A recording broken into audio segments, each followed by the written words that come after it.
Customer Commerce Podcast, where technology's fast and biz is a blast.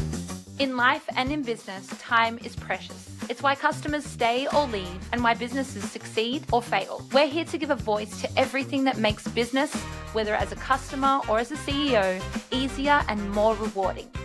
Welcome to the Customer Commerce Podcast. Let's dive in. Hello, everyone, ladies and gents, Steves and Stevies.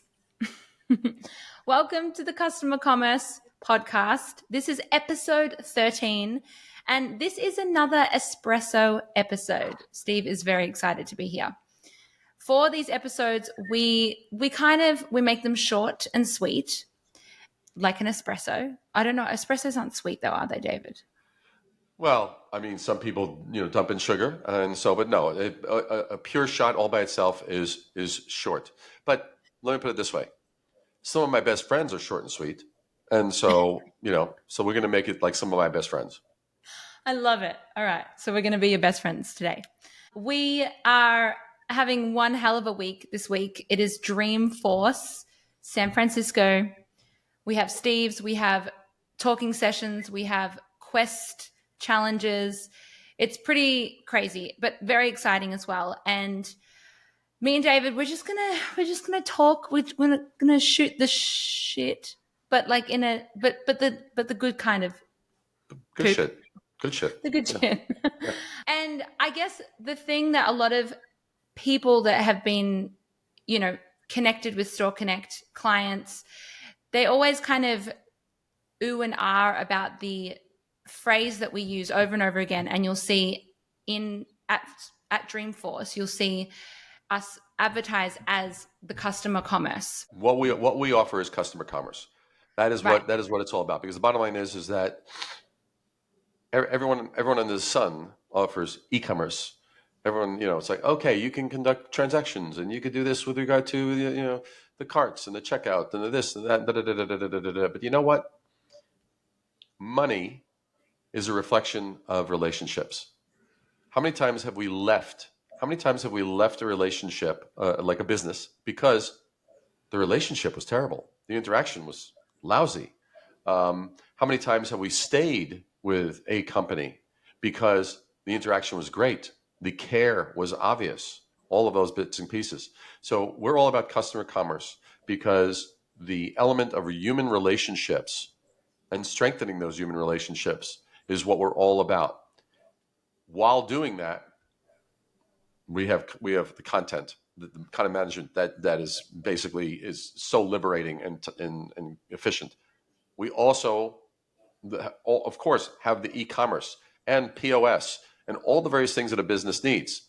But we haven't lost sight of that. If that is not strengthening the relationship, if that is not fortifying, cementing your relationship with your customers, it is doing you a disservice. You are losing clients, you are losing customers, they're going elsewhere, they're being frustrated, and your technology is getting in the way of the relationships rather than something that actually helps to cement and bring those relationships together.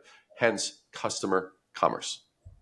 So I guess essentially what almost any business can implement being a customer commerce to a degree. If you're exchanging a product, you're fitting provided that they have tools that support that objective. See, that's the thing. See, there are tools that are out there, but sometimes it might take 20 plugins to make that all work. And all of a sudden, what happens? Then you all of a sudden have slow page loads. Then all of a sudden you have things that don't actually integrate well. The more different pieces one has, the greater the likelihood that something will break. So there's power in simplicity. We are it's all out of the box. We are built directly on Salesforce. We actually have removed any unnecessary pieces so that migration is as easy as possible, is as streamlined as possible. We've made it so that in real time, all the various things that happen that keep a business able to practically be inside the mind and the heart of a customer in real time. You know, we live in an age where time is valuable to everyone. Mm. Why is it that we all so much treasure one click on Amazon? Because we can get in and out of there like now, right? We don't have to spend another minute, another 2 minutes, another 5 minutes. You know, anything that shortens and increases the efficiency. If it increases the efficiency, it at the same time increases the enjoyment factor. The wow. You know, I didn't have to jump through 5 hoops. I didn't have to enter this information 2 or 3 or 5 times. I didn't have to wait on hold. I mean, I literally recently had run into this trying to get support Mm. for a freaking hour, a whole hour. I don't know about others. I know my time. I know my billable time per hour. Okay, my time and my time is valuable. So that was not enjoyable. And they got an earful, and they were really apologetic, and they're like now bending over backwards. You know. Wow. So the bottom line is technology needs to be gotten out of the way. We are the technology company that actually has made technology work for us rather than against us. There's too many bells and whistles, too many things that are not integrated, and as a result, it's not customer commerce. It's just commerce. The customer is an afterthought. We have made the customer the front line and front and center, the most important thing in the entire interaction.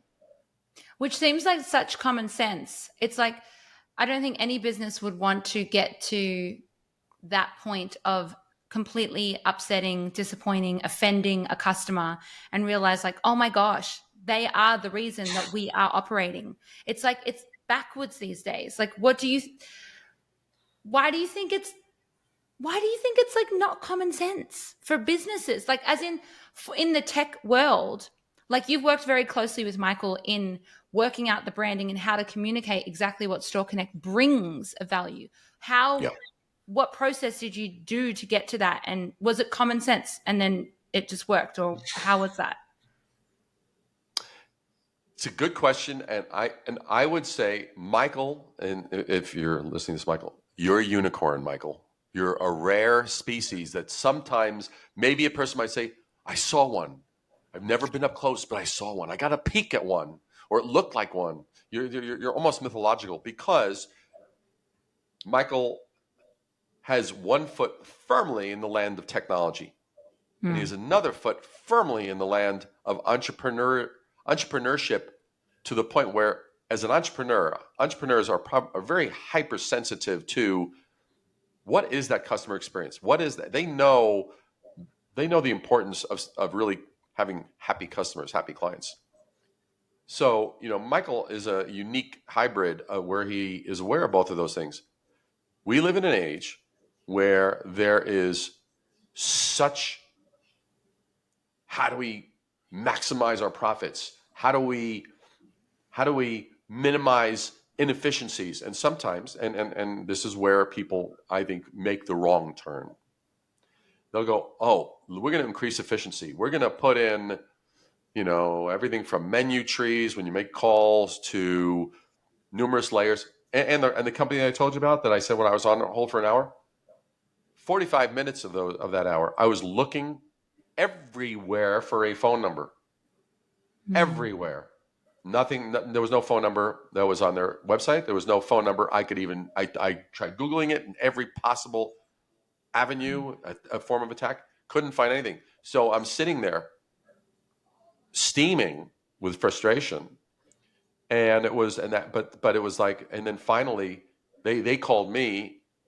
So we don't know what's happening. We're really sorry. Blah, blah, blah. And I was not abusive, but they could tell that I was really, really, really not happy. And so I've actually built a rapport where they're actually responding to my emails because they even publish. It's going to take. We will get back to you within 48 hours. 48 hours? Excuse me? This is a business-to-business relationship. 48 hours, like this, the whole situation's changed in 48 hours. That's useless to me. So now I'm getting responses within 30 minutes, 45 minutes. Oh. So, but the basic thing is that I think that there's such pressure on businesses to be efficient, to increase profits, and all this kind of stuff. And the mistake is only looking at the spreadsheets, financials. The financials are a reflection of what came before. They're not the cause of our prosperity as a business. They're the result of our actions that reflect prosperity. So the thing is so people mistake that. They look at the numbers. Oh, okay, good. The numbers are going up, so we're just going to continue whatever we think we're doing that's causing that, and they're making an incorrect a conclusion of what's the actual cause of that prosperity. So there are things that will never show up on a balance sheet. Making a call directly to a customer and actually saying, by the way, I'm interested in, I care about you. Where's that on a balance sheet? Oh, nowhere. But that actually causes relationships to last. The amount of time not spent waiting to speak to someone, like when you call them to speak to someone, where's that shown on a balance sheet? Nowhere. Et cetera, et cetera. I can go down the line. Recognizing someone by name, going above and beyond. Where's going above and beyond on that balance sheet? Nowhere. Okay. So these little points that actually separate the amazing brands that we stay loyal to the ones that we're willing to basically dismiss and replace with someone similar. So many of those things are not shown. You won't find them if you're only looking at numbers. So that is, I think, where a lot of businesses make the mistake. They look at that, and that's why we are customer commerce, because we recognize the greatest asset to a business is its customer, and the greatest glue of that is how are we interacting? How are we servicing? How are we rewarding their time and trust? How are we doing that? Where's that on a balance sheet? Nowhere. So the thing is, you go, wait a second. There are all these points that are actually that aren't on the balance sheet. That's correct.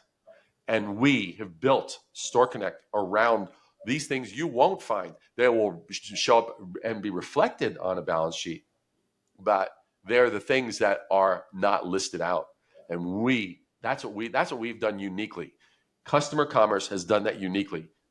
I don't know of another option out there. And you may say, well, that sounds like kind of like Shopify. This sounds like this, sounds like that. You know what?